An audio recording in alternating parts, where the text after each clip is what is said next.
Assalamualaikum warahmatullahi wabarakatuh.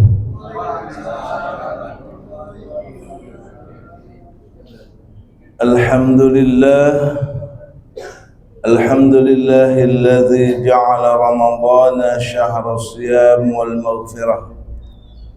Walhamdulillahilladzi ja'ala taqwa khairaz zad wa amarna an natazawwada biha liyawmil ma'ad. Ashhadu an la ilaha illallah wa ashhadu anna sayyidana wa nabiyyana Muhammadan abduhu wa rasuluh la nabiyya ba'dah. Allahumma salli wa sallim wa barik ala habibina wa syafi'ina wa maulana Muhammadin wa ala alihi wa ashabihi ajma'in, amma ba'd.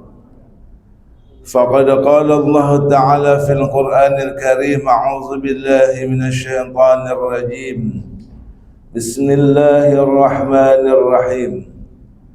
Kaifa takfuruna billah wa kuntum amwatan fa ahyaakum thumma yumitukum thumma yuhyikum thumma ilaihi turja'un. Sadaqallahul aliyyul azim wa balagha rasuluhun nabiyyul habibul karim wa nahnu ala dzalika minasyahidin wasyakirin walhamdulillahi rabbil alamin.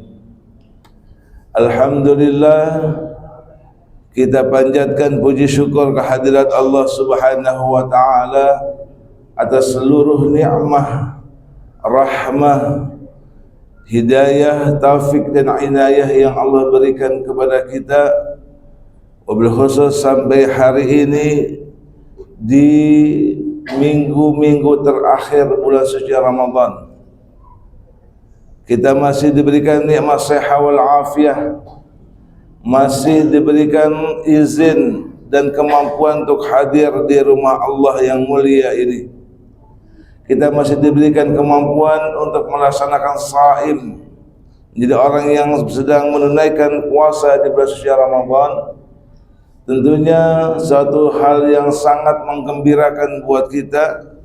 Dari sekian banyak hamba Allah di muka bumi ini, kita menjadi bagian hamba yang dipilih oleh Allah. Yang pertama, munajat kita sebelum Ramadan dikabulkan.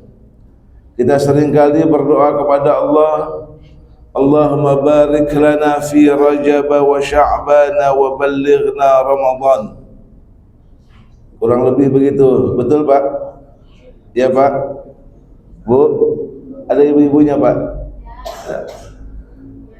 Kita seringkali bermunajat pada Allah di bulan Rajab, di bulan Sya'ban sebelum datangnya Ramadan, mohon keberkahan di bulan Rajab, keberkahan di bulan Sya'ban.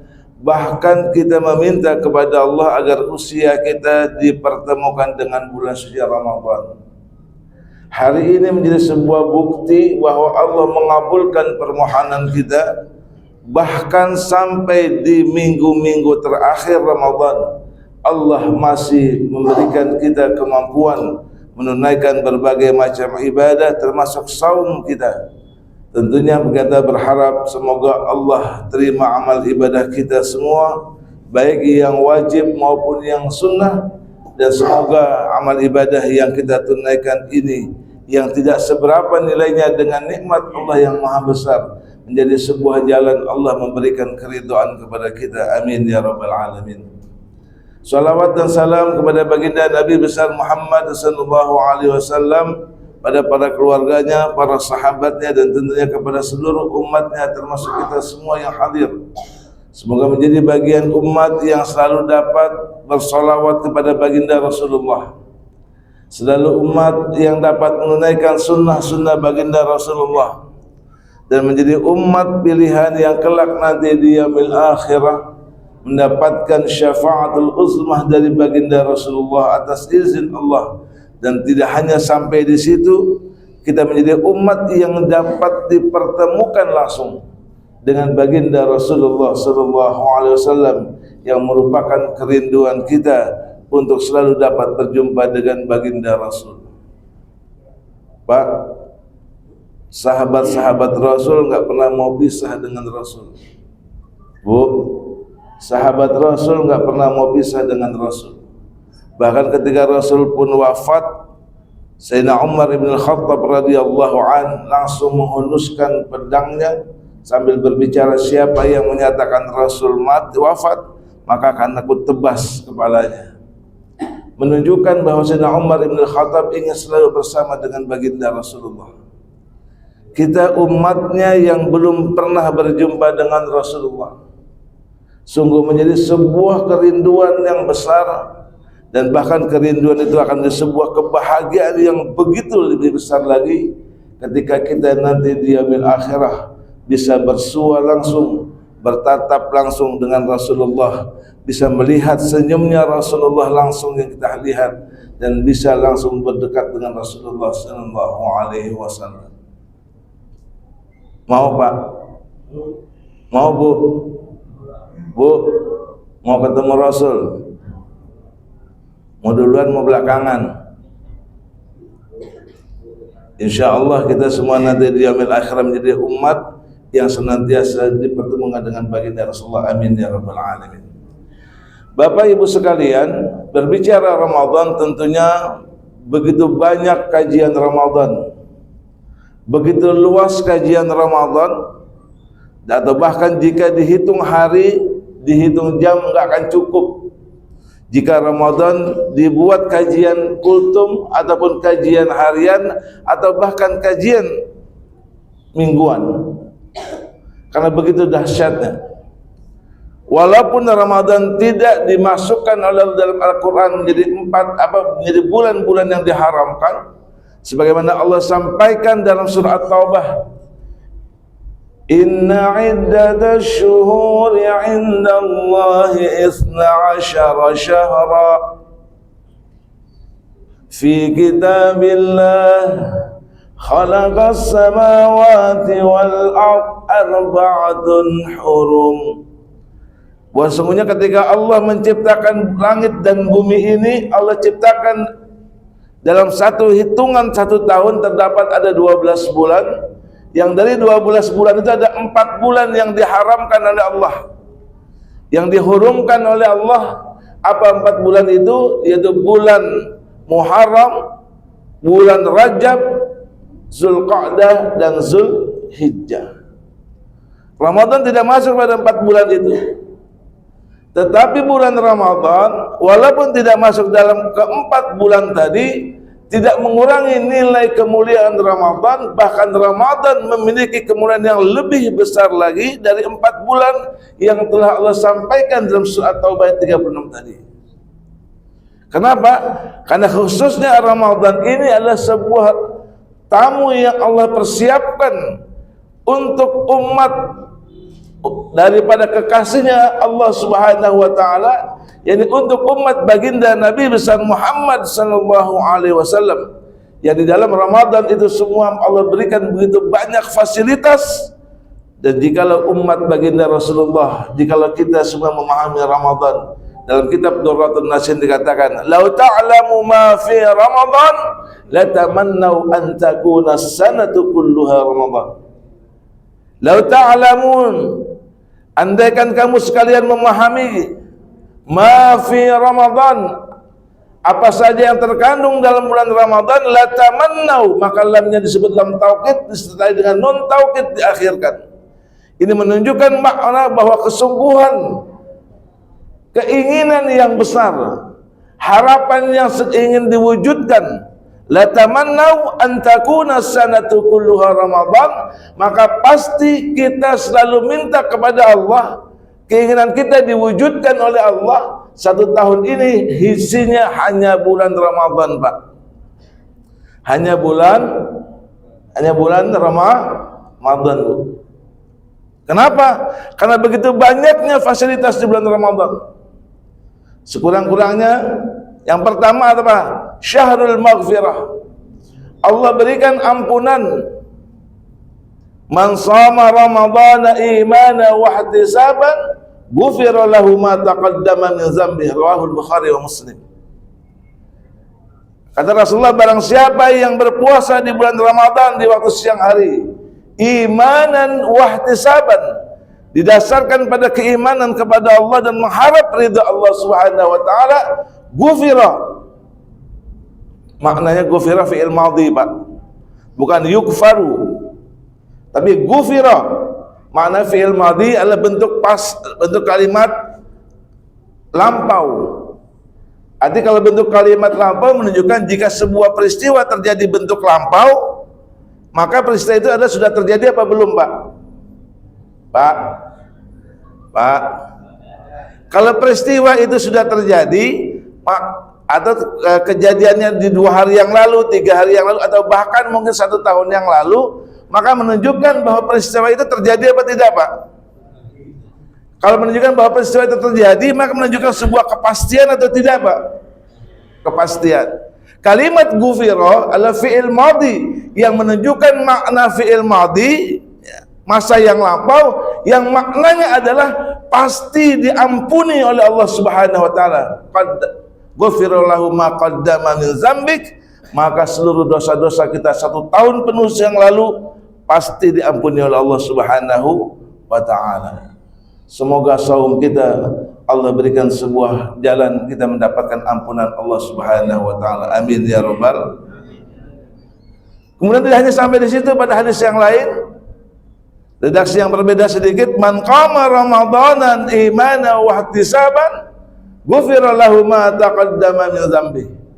Dan kemudian barang siapa yang di waktu malamnya dia berdiri, qama, dia berdiri, dia mendirikan salat imanan wa ihtisaban, dilandaskan pada iman kepada Allah dan juga mengharap ridha Allah, ghufira lahu ma taqaddama min dzambi, maka juga Allah pasti mengampuni dosa-dosa yang orang tersebut selama 1 tahun yang lalu. Masya Allah, Pak. Bayangkan, Pak, jikalau kita dihapus dosa-dosa kita, Masya Allah. Dan hanya seringkali diucapkan doa, Allahumma innaka afuun tuhibbul afwa fa'fu anna, atau Allahumma innaka afuun karim tuhibbul afwa fa'fu an. Seringkali kita dengar doa ini kapan, Pak? Bu, kapan? Bu, kapan kita seringkali mendengar doa ini, atau bahkan kita sering mendoa ini? Sebelum buka puasa, hanya di bulan Ramadan. Apa maknanya? Allahumma ya Allah, innaka, sesungguhnya engkau afun, yang maha pengampun, maha pemaaf. Tuhibbul afwa, yang begitu mencintai sifat-sifat pemaaf. Fa'fu anni, maka maafkanlah aku ya Allah. Kalimat afun berbeda dengan kalimat ghafur, ghafara atau ghufran. Kalau ghufran, ampunan yang Allah berikan atas segala kesalahan-kesalahan kita diampuni oleh Allah, ya. Dibebaskan kesalahan kita, namun masih ada bekas catatan kesalahan. Rekamnya masih ada. Jadi ibarat misalkan ada seorang yang terjerat hukum, kemudian dia sekian tahun, dia bebas, masih ada rekam jejaknya bahwa dia pernah divonis sekian tahun dengan kasus yang ini. Itu makna yang ghufran. Tapi sedangkan makna afun adalah sesuatu yang benar-benar Allah hapus seluruh dosa-dosa kita, yang kecil maupun yang besar, yang sengaja ataupun yang tidak, Allah hapus semuanya tanpa meninggalkan jejak dosa-dosa yang pernah kita lakukan. Subhanallah. Makanya begitu indahnya Ramadan ini, Pak. Makanya dianjurkan sebelum berbuka puasa kita memperbanyak doa ini, dan dianjurkan di bulan Ramadan memperbanyak doa ini. Kemudian yang kedua adalah hanya di bulan suci Ramadan, tidak ada di bulan yang lain, bahkan di bulan yang di 4 bulan tersebut, di Muharram, Rajab, Zulqa'dah, Zulhijjah, tidak ada di 4 bulan itu, hanya di bulan Ramadan. Apa? Wa ma adraka ma Lailatul Qadar. Tahukah kalian apa Lailatul Qadar? Lailatul Qadri khairum min alfi syahrin. Lailatul Qadar adalah satu malam yang mengandung nilai kebaikan 1000 bulan, yang jika dihitung tahun kurang lebih 83 tahun. Dan 83 tahun ini dihitungnya Pak, siapa yang mendapatkan Lailatul Qadar, dia melaksanakan ibadah tiada henti selama 83 tahun, tiada henti. Bayangkan Pak, ada yang udah usia 85 tahun Pak, 80 tahun ada nggak di sini Pak? Atau mungkin kita pernah merasa bahwa sejak kita lahir sampai usia kita yang sekarang bahwa kita selalu beribadah tanpa bermaksiat? Pernah Pak? Ada? Tidak ada. Saya aja Pak yang usianya 26 tahun banyak maksiat merasa daripada ibadahnya kepada Allah. Sementara inilah malam Lailatul Qadar yang dikhususkan oleh Allah bagi umat Rasulullah, yang jika dia mendapatkan satu malam Lailatul Qadar pada tahun itu, maka mengandung nilai 83 tahun kebaikan. Dan inilah yang menjadikan umat Rasulullah yang mana usianya sangat-sangat singkat dibandingkan dengan umat-umat yang lain. Umat yang lain ratusan tahun, bahkan ada yang ribuan tahun. Sementara kita ada baina sittina wa sab'in. Sedangkan umat Rasul umurnya antara 60 sampai 70 tahun. Tapi justru mengalahkan nilai ibadah umat-umat terdahulu dengan apa? Dengan malam Lailatul Qadar ini Pak. Jikalau kita mendapatkan Lailatul Qadar selama 10 tahun saja, maka 83 tahun dikali 10 berarti 830 tahun. Dan inilah yang Allah gambarkan dalam surah Al-Waqi'ah. Sullatum minal awwalin qalilum minal akhirin. Pernah dengar gini Pak, surah Al-Waqi'ah Pak? Bu, enak gak suara saya Bu? Bagus ya, Alhamdulillah. Saya juara MTQ Bu. Alhamdulillah, sekecamatan. Pesertanya 5, yang 4 mencret. Peserta 5, yang 4 mencret. Apa kata Allah? Sullatan minal awwalin wa qalilun minal akhirin. Akan banyak nanti golongan-golongan dari yang terdahulu, wa qalilun minal akhirin. Adapun golongan-golongan kemudian sangat sedikit. Artinya bahwa kita adalah umat yang sangat sedikit masuk ke dalam surga. Lalu bagaimana ayat ini dengan permintaan Rasulullah kepada Allah Subhanahu wa taala agar umatnya bisa masuk ke dalam surga? Maka Allah jawab permohonan baginda Rasulullah pada ayat selanjutnya yang kemudian menghapus makna ayat sebelumnya dengan ayat sullatum minal awwalin wa sullatum minal akhirin. Nanti di surga, mereka penduduk surga adalah mereka golongan-golongan terdahulu yang banyak diisi oleh mereka golongan terdahulu, wa sullatum minal akhirin, dan juga umat-umat terakhir juga akan banyak masuk ke dalam surga, yakni umatnya baginda Rasulullah sallallahu alaihi wasallam. Masya Allah. Itulah indahnya Pak surga. Neraka na'udzubillah.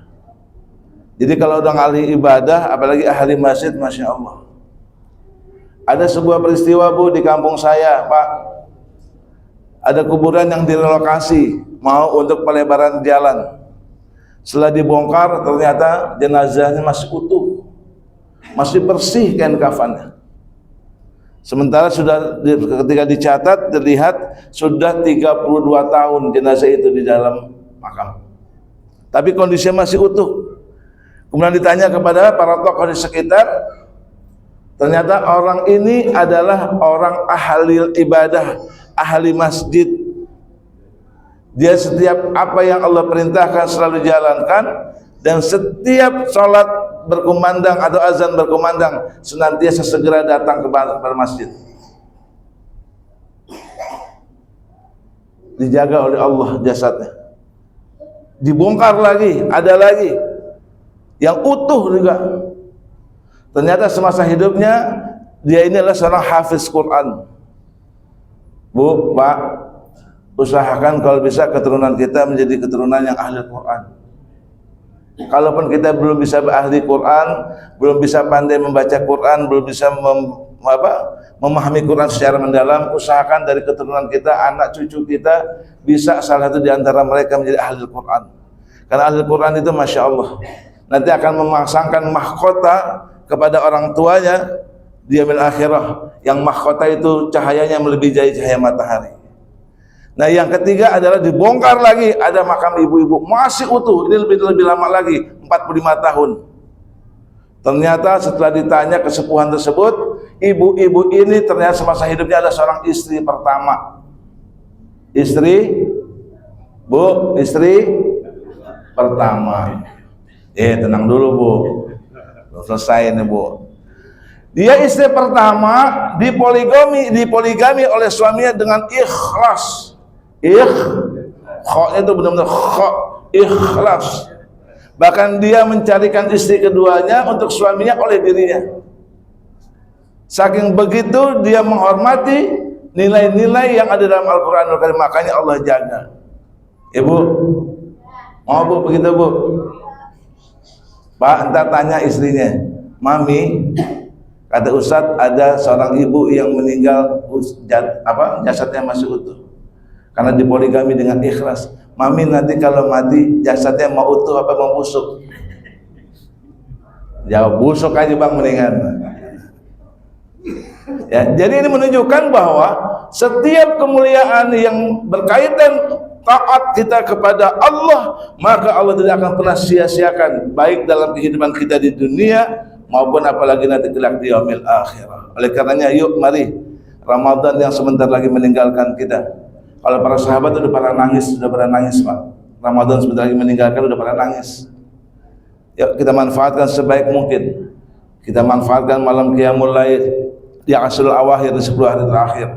Kita kencangkan pinggang kita dalam arti untuk senantiasa bersemangat menggapai ridha Allah, menggapai Lailatul Qadar. Semoga Ramadan ini jadi sebuah Ramadan yang terbaik buat kita, jadi Ramadan yang menjadi bekal buat kita untuk menghadap Allah Subhanahu wa taala, karena sesungguhnya kita tidak akan pernah tahu apakah di tahun yang akan datang masih berjumpa dengan Ramadan. Oleh karenanya saat Allah masih memberikan kita kesempatan, kita manfaatkan sebaik-baiknya agar kehidupan dunia ini menjadi mazra'atul akhirah, jadi sebuah ladang buat kita untuk memetik hasil kita kelak yang begitu manis dan indah nanti di yaumil akhirah. Kiranya ikultum saya demikian, mohon maaf yang seluas-luasnya. Buah tomat, buah petai. Ceramah saya tamat. Assalamualaikum warahmatullahi wabarakatuh.